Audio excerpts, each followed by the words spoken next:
Nobody tells you the truth about intimacy in your marriage after the age of 40. Not the honest version, anyway. You get the vague cultural message that gets spun out there. Things slow down, they say. Passion fades, they say. This is just what happens after this many years. That's what they say. What you don't get is the more complicated truth.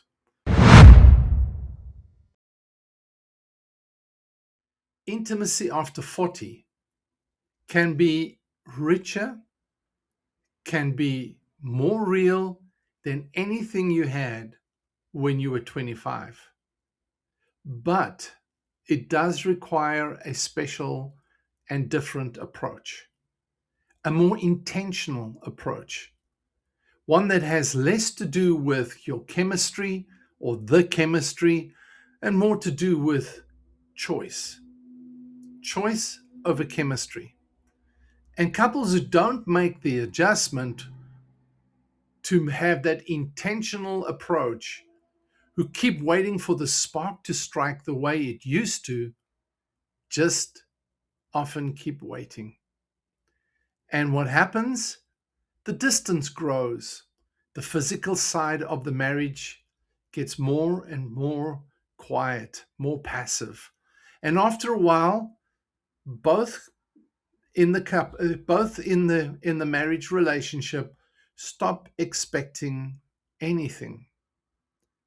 That's not inevitable, but it does require a conversation, and a conversation that most couples in the middle years, in the long marriage, aren't having.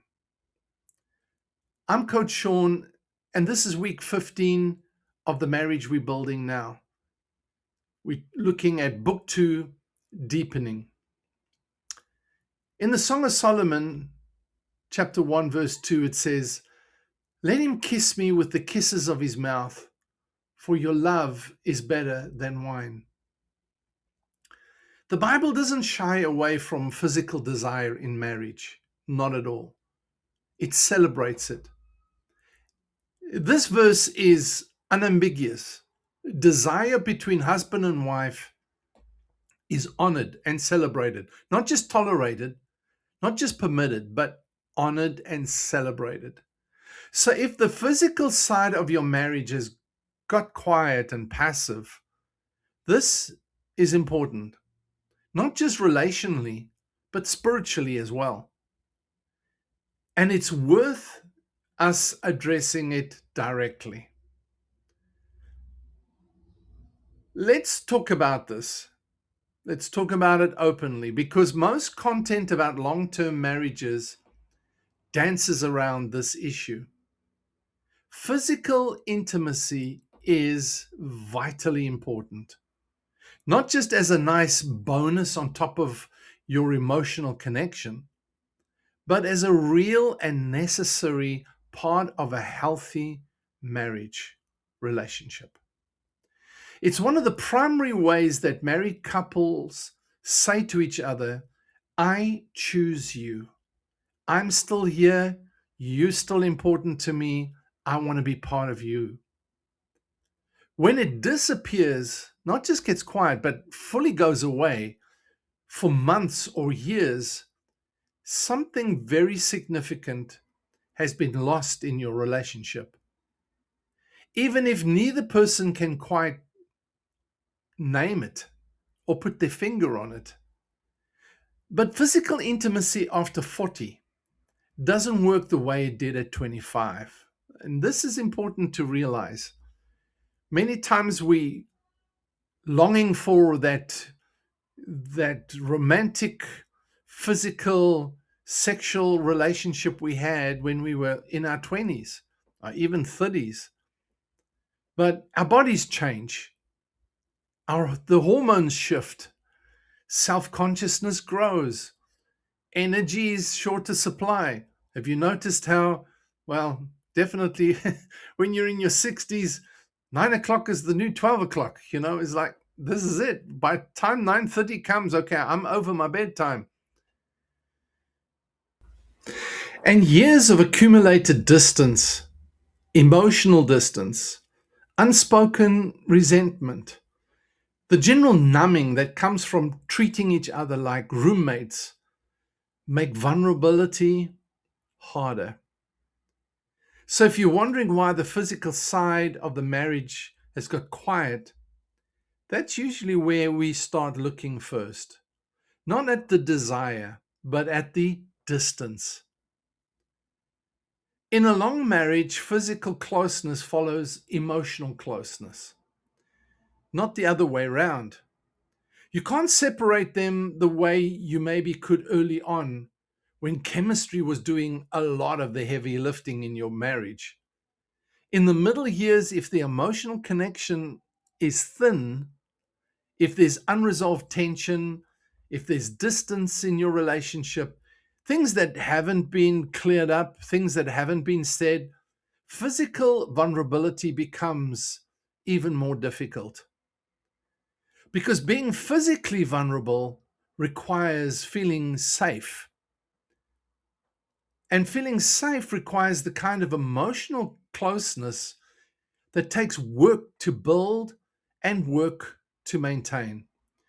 This is why the work of the last 14 weeks that we've been having these discussions for, matters and is very important to this kind of conversation. Because what we've done is we've addressed the resentment, we have looked at how to and the importance of forgiving each other. We've looked at the uh, taking action on doing small acts of reconnecting, and then looking at the honest conversations. All of that builds the emotional safety that makes physical intimacy possible again. If the physical side of your marriage has been quiet, start by asking, what's the emotional distance that's below the surface that we not haven't looked at yet? And if you've addressed the emotional distance, but the physical side still hasn't come back, that conversation you need to have, and you need to have it soon and directly, not accusing one another, not as complaining, but as two people who want all that the marriage can be. Couples who navigate intimacy in the middle years well do a few things differently. They stop waiting for desire to appear spontaneously. Just getting the goosebumps and the ookie feelings. No, couples who are in the middle years in a longer marriage choose it intentionally. It sounds very clinical, but it's not. It's actually the more honest version of desire. Deciding that your spouse is worth desiring. Deciding that your spouse is worth pursuing.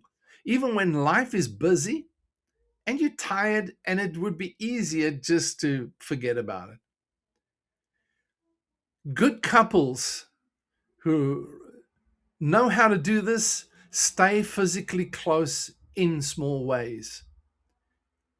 Their touch, their proximity, their presence, not always leading somewhere necessarily, just maintaining the connection so that the gap doesn't become a gulf.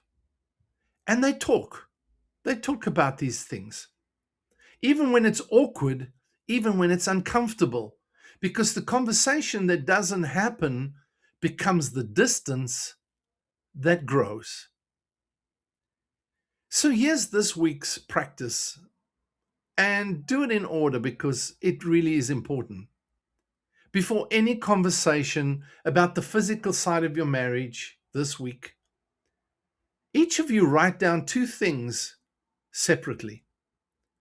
The first one is a way that your spouse makes you feel safe and comfortable, and two, a way that you make yourself unavailable. Write them both down and share them both, but in the right order. Safety first, honest next. That's where the conversation has to start if it's going to go anywhere real. Let me say this: intimacy after 40, after years in the marriage, is possible. Often it's deeper than what came before, but it won't happen on its own. I'm Coach Shaun. This book is in the description. I'll see you next week for week 16.